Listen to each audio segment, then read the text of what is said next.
but we fall short to accomplishing what God set forth for us, the work that He wants us to accomplish.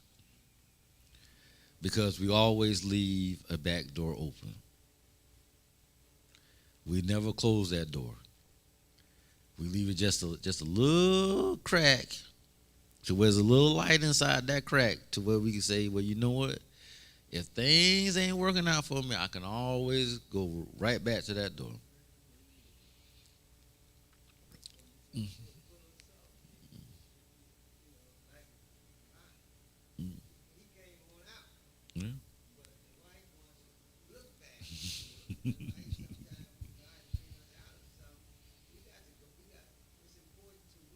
Yeah. But it's mm, yeah, but it's also important that when God closes that door, don't try to stick your foot in it. Don't try to wedge anything in it to keep it open. Let it close. If you gotta take a hammer and some nails to make sure it never opens up again, do that. Because God closed that door for a reason. He doesn't want you going back through that door.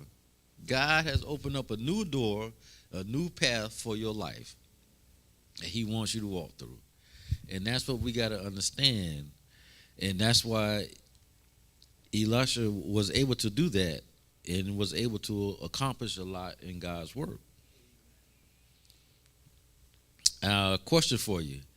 It says, who has been an example to you? Um, who has been an example to you of obedience to God's voice?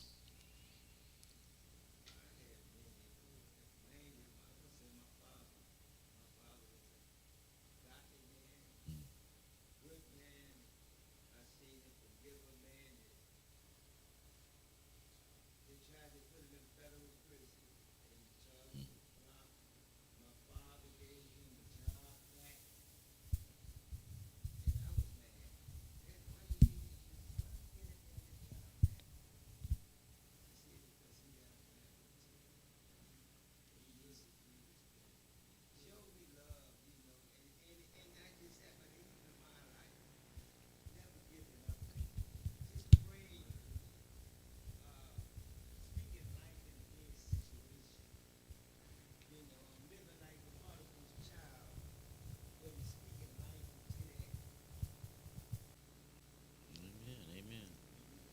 Anybody else?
Amen.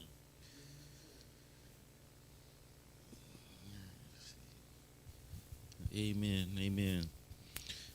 Anyone else have one?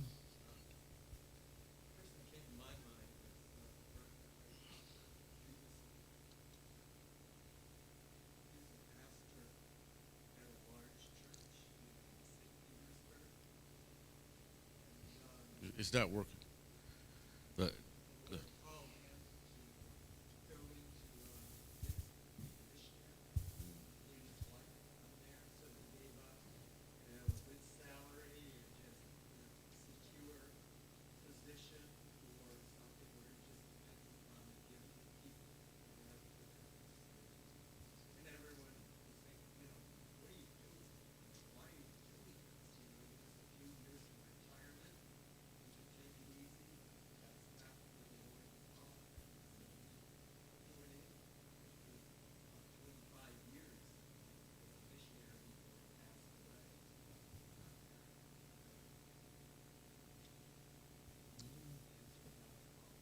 amen. Amen. Amen. Well, there's a lot of people I could choose from.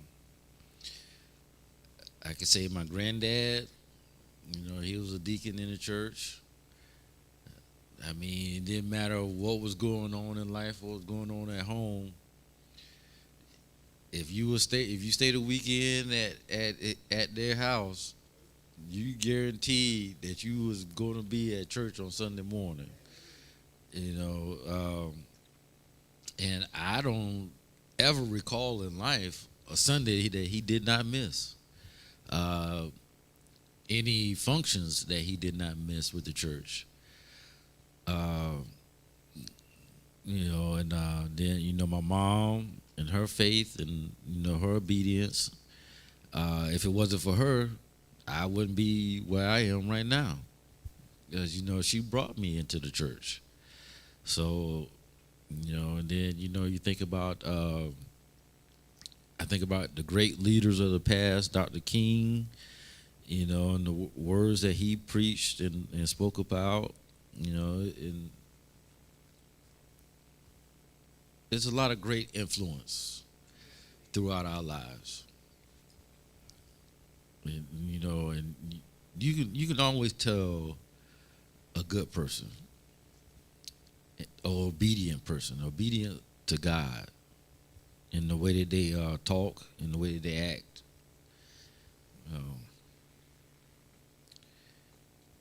Let's see here. If we move on to the next verses, 2 Kings 2, 7 and 11 through 11, please.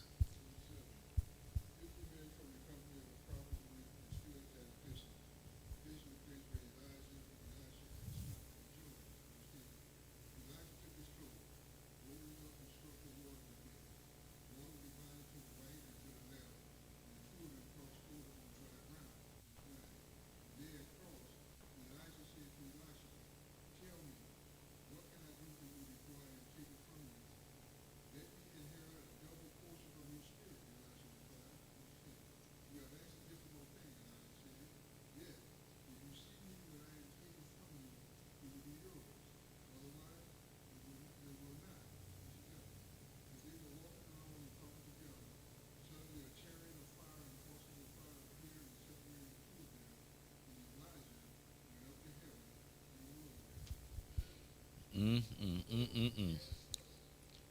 Mm. So Elijah already knew his time was coming, but he needed someone to carry on his legacy. So he had a so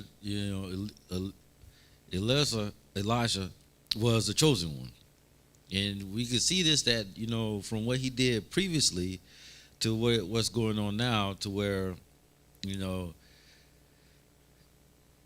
they're walking and talking, and he asked him, he said, "What can I do to you before I leave?" And he replied, "A double portion. Let me inherit a double portion of your spirit." He didn't say a portion of your spirit. He wanted more. And that's what we should be wanting. We should be wanting more of God. When we should be wanting more talks, more walks, more it, more everything that he has to offer and give us. Not just a little small little bit where, probably once a month we bend down to our knees and pray and ask for something. Notice I said ask, we ask for something. That's not really a prayer. That's more of a, do for me, I do for you type conversation. You know, but he wanted more after spending all this time with him and seeing how obedient he was, how his life was life altering and life changing. He wanted more of that, right? And sometimes when we look at certain individuals and we see that they got all this money and all this fancy things, and we be like, well, I want more. I want money like that. I want a car like that. I want a house like that. Why do we have to have what the Joneses have? Exactly. Exactly.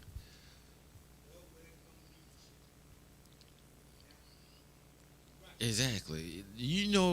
That's why you got to say money is the root of all evil. The love of money. And money don't bring happiness.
Oh wow.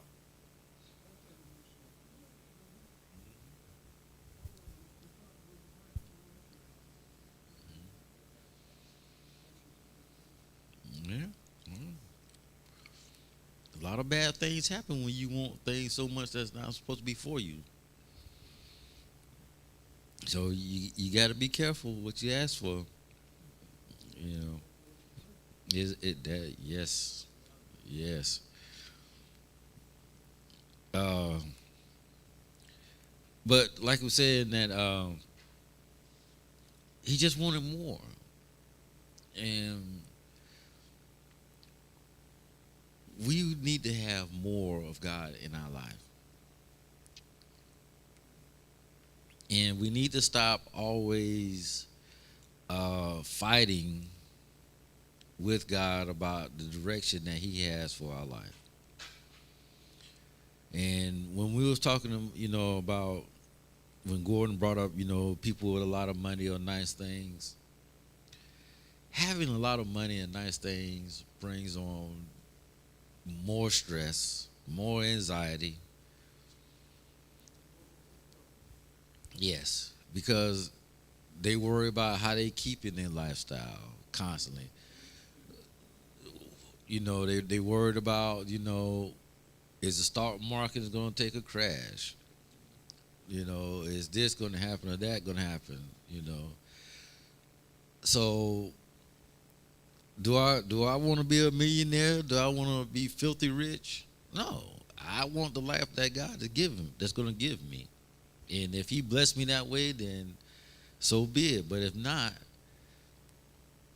then I would kindly take it and continue doing what God has called me to do. Um, And I will continue asking, more of his, wisdom, more of his guidance, more of his, just more, exactly, just more of him, because we all know that at any moment, at any time, we could be gone. Because if we look here, it was no more than just a little bit after having this conversation that Elijah was gone. Not even that long. So we have to do what God has set forth for us to do. We thank him for his grace. We thank him for his mercy. But the only reason why we still have grace and we still have mercy is because we still have work to do. We still have something to accomplish in our lives. You may feel like you have accomplished what God needed you to accomplish, but I'm here to tell you, you're sadly mistaken. You're still here for a purpose. Amen. God still has you here for a purpose. And when your goal or when your purpose is completed, then he shall call you home. Amen.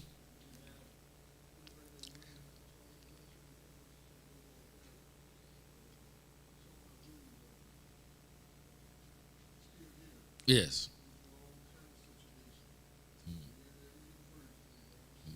Yes.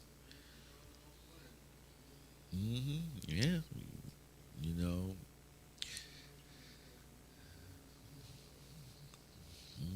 Yeah. Been jacked, carjacked at gunpoint, but still here. Spent out, did a 180 on I-4 in traffic.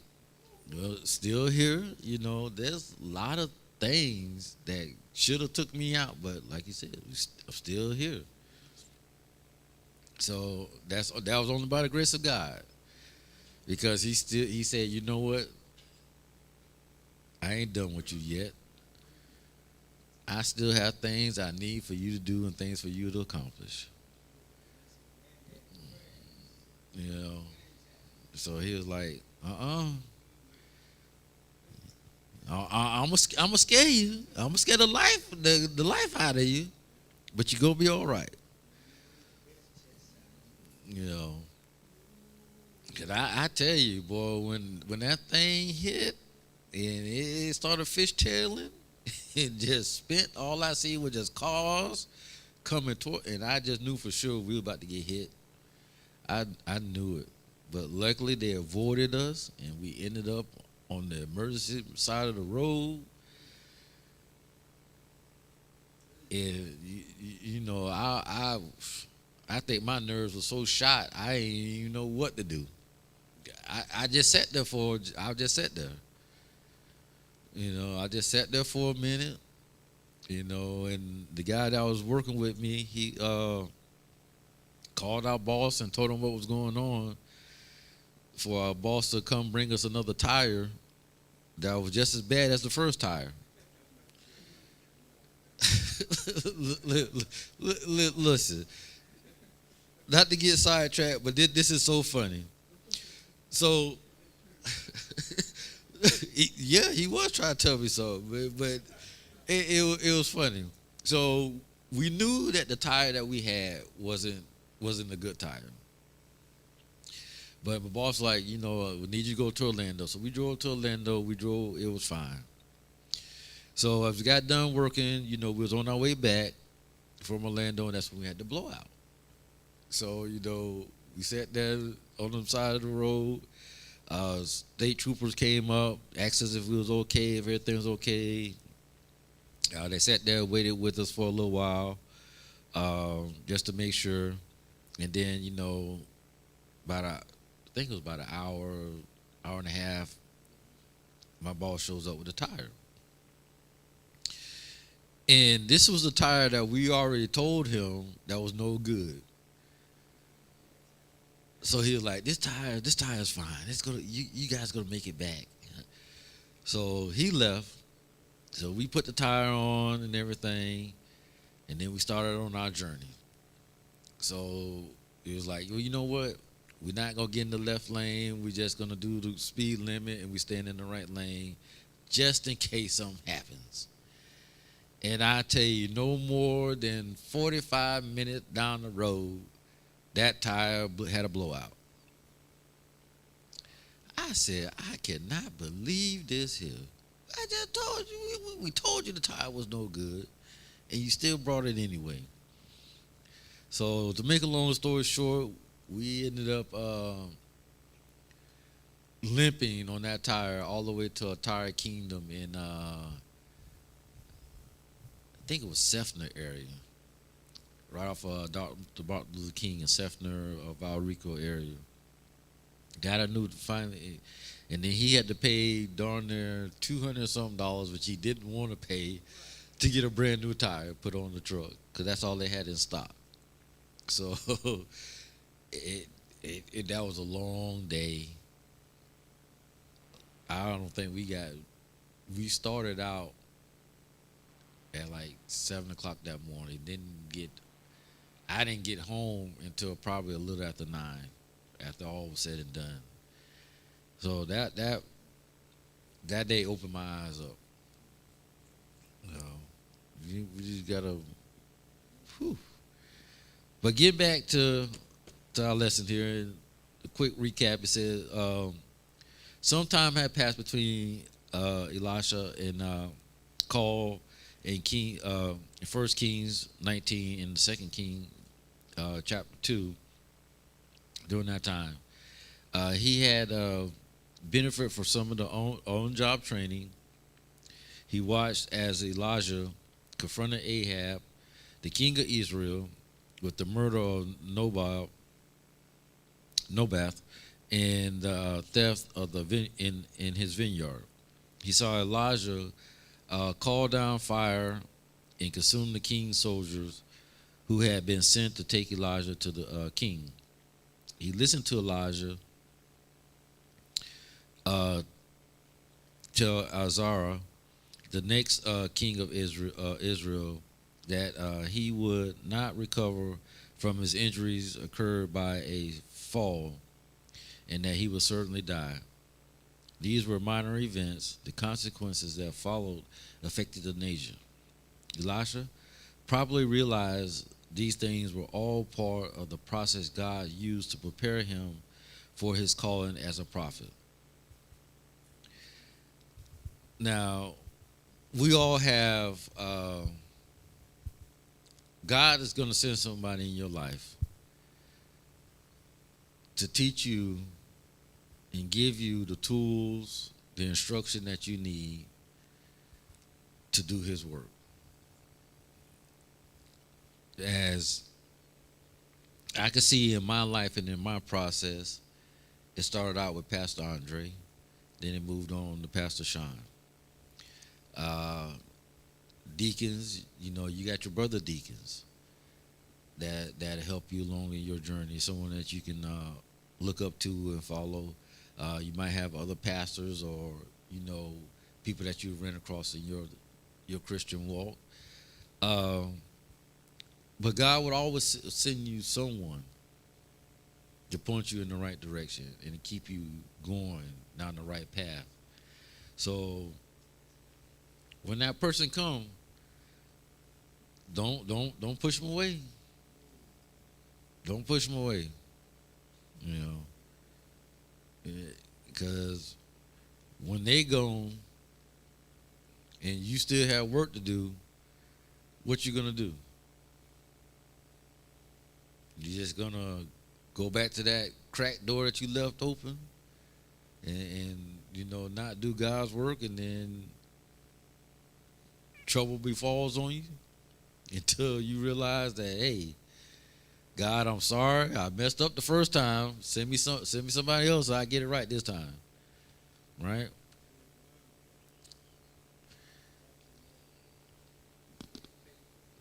Yeah.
Yeah.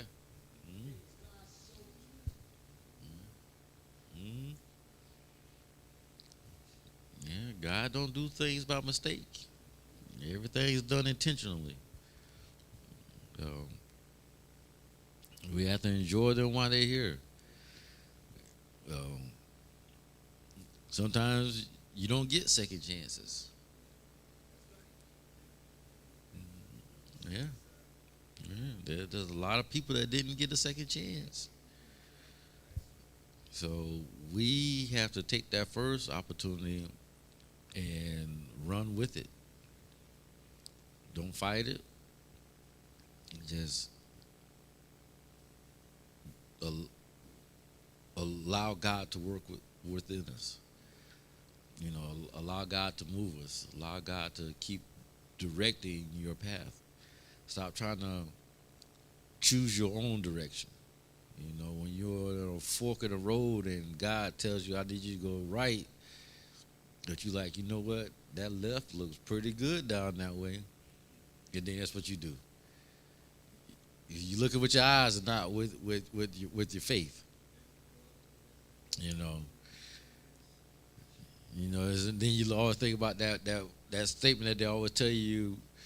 Well, you think the grass is greener on the other side. No, no, it ain't green on the other side. It's all in an illusion because you're looking with your eyeballs, not not with your faith. You know. Amen. To summarize, to highlight the main points of this was God is the master and we're the servants. We acknowledge that we are just the conduit God works through. God's presence will heighten our spiritual sensitivity. God's presence helps us discern the hand of God at work, and God equips us for service. That's what happened with Elisha, and God continues to work in this same way. This is what enables every believer to serve the Lord. Amen. And question 3: how has God's presence made a difference as you've served Him? How has God's presence made a difference as you've served Him?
Amen. Amen.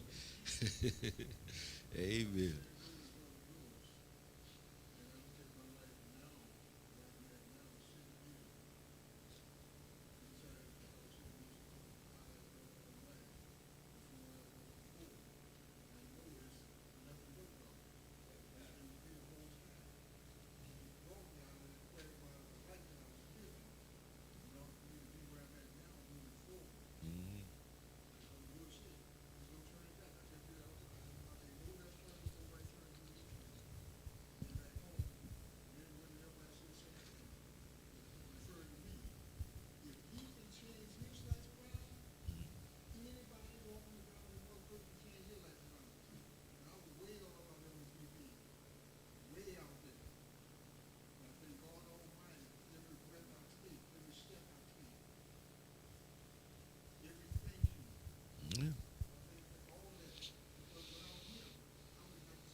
Amen.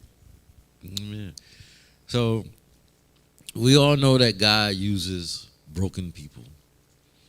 And to me, you know, broken people are the best people to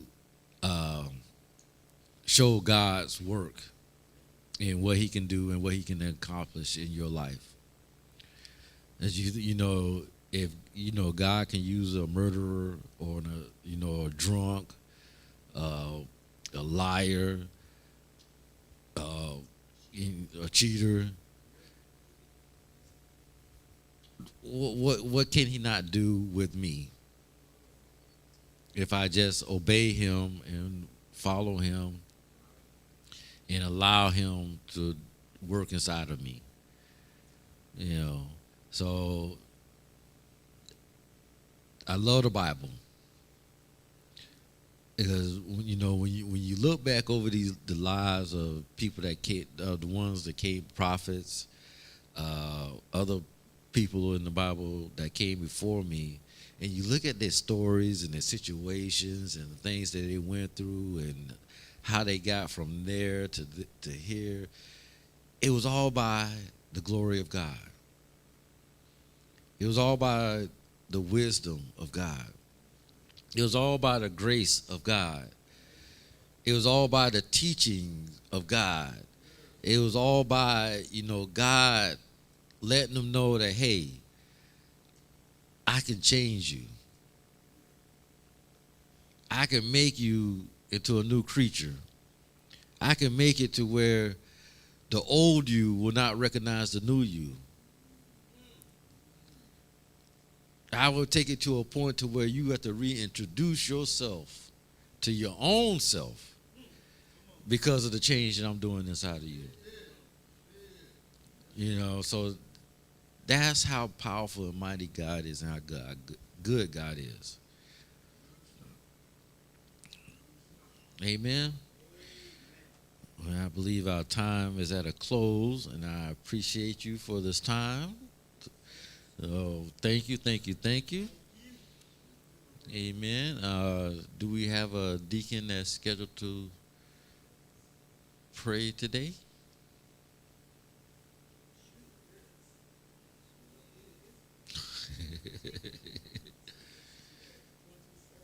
Deacon Al? Deacon Riley? No. Deacon Riley's not here. All right.